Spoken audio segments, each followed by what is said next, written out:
আসসালামু আলাইকুম। ওয়ালাইকুম আসসালাম। আজকে আমার একটা প্রশ্ন আছে, সুন্নত কাকে বলে?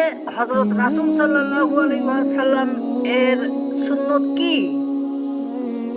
বাবা, আমাদের জানতে হবে আরবি শব্দ। সুন্নত আরবি শব্দ। আবিধানিক শব্দটির অর্থ করা হয়েছে স্বভাব, সুস্পষ্ট রীতি, নিয়ম বা তরিকা।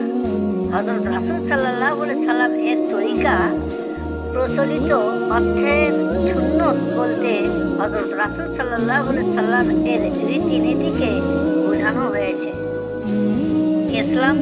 ইসলামী পরিভাষায় মহান আল্লাহ এবং হযরত রাসূল সাল্লাল্লাহু আলাইহি ওয়াসাল্লামের পছন্দনীয় রীতিনীতি ও নির্দেশিত পথকে সুন্নত নামে অভিহিত করা হয়েছে।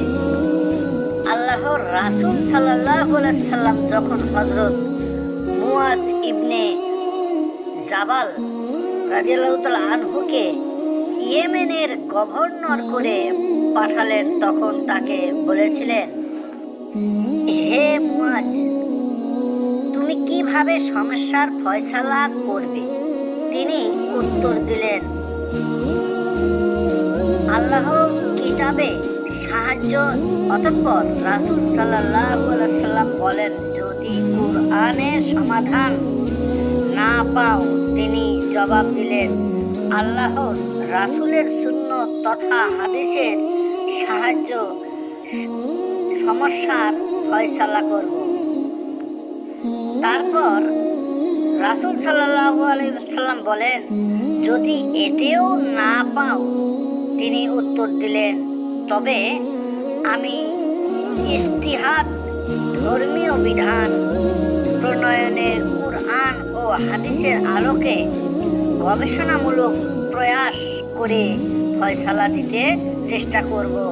তার উত্তর শুনে হযরত রাসূল সাল্লাল্লাহু আলাইহি ওয়াসাল্লাম বলেন, আল্লাহর শকর, যিনি তার রাসূলের প্রতিনিধিকে এমন সিদ্ধান্ত নেয়ার তৌফিক দিয়েছেন যেন তার রাসূল খুশি হন।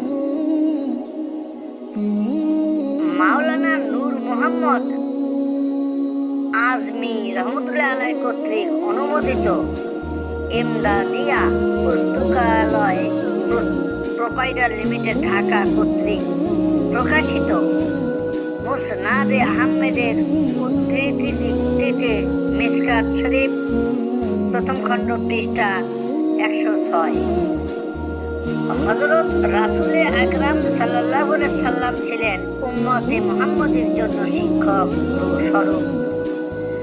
মুসলমানদের চলাচল, আচরণ, ব্যবহার, ইবাদত, বন্দেগী এবং আদর্শ ও চরিত্র কেমন হবে, শিক্ষাগুরু হিসেবে তিনি নিজের জীবনে সবচেয়ে বাস্তবে আমল করে উম্মতের জন্য নির্দেশ রেখে গেছেন। তার সারা জীবনের কথা ও কাজের মাধ্যমে রেখে যাওয়া আদর্শ উম্মতের মুহাম্মদী জন্য তরিকা বা সুন্নতে রাসূল সাল্লাল্লাহু আলাইহি সাল্লাম মহান আল্লাহ ইরশাদ করেন, আল্লাহ তার পবিত্র আল কোরআনে বলেছেন, তোমাদের মধ্যে যারা আল্লাহ ও শেষ বিচারের দিনকে ভয় করে এবং আল্লাহকে অধিক পরিমাণ স্মরণ করে, তাদের জন্য অবশ্যই উত্তম আদর্শ রয়েছে আল্লাহর রাসূল সাল্লাল্লাহু আলাইহি ওয়াসাল্লামের জীবনে। সূরা আল আহজাব আয়াত 21। মানুষ তার দেহ এবং আত্মা এই উভয় অংশের উৎকর্ষ সাধন ব্যতীত পূর্ণাঙ্গ মানুষ হতে পারে না।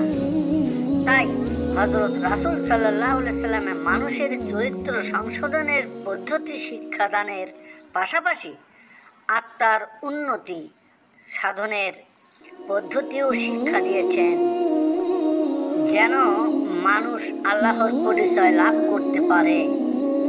আত্মিক উন্নতির বলেই মানুষ সৃষ্টির সেরা অর্থাৎ আল্লাহর প্রতিনিধি মর্যাদা লাভ করতে পারে। আল্লাহ বলেন, আল্লাহ তার পবিত্র আল কুরআনে বলেছেন, আমি প্রেরণ করেছি তোমাদের এই মধ্যে থেকে তোমাদের জন্য একজন রাসূল, যিনি আমার আয়াতসমূহ তেলাওয়াত করে তোমাদের শোনান, তোমাদের পবিত্র করেন, তোমাদের শিক্ষা দেন কিতাব ও হিকমত, আর তোমাদের শিক্ষা দেন এমন বিষয় যা তোমরা কখনো জানতে না।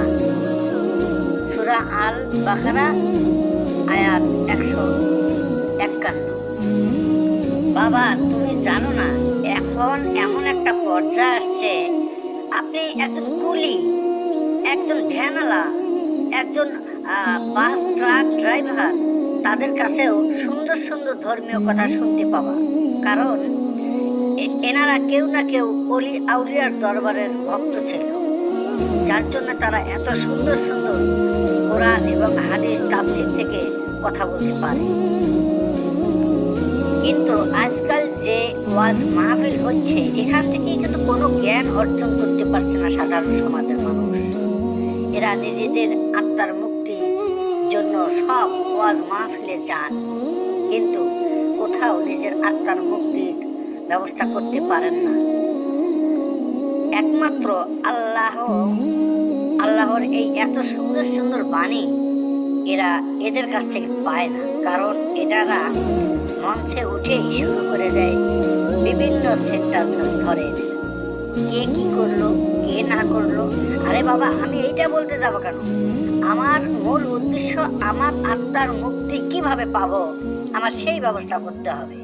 এদের কাছে সেইটা না। এখানে গেলে শুধু গীবত চর্চা হয়, গীবত শেখা যায়, কার কিভাবে গীবত করা যাবে, কার সঙ্গে শত্রুতা করা যাবে। এটা তো ধর্মের কথা নয় রে বাবা। এত সুন্দর সুন্দর কথা আপনার কাছে শুনতে পাচ্ছি, আসলে ঠিক কথাই বলেছেন।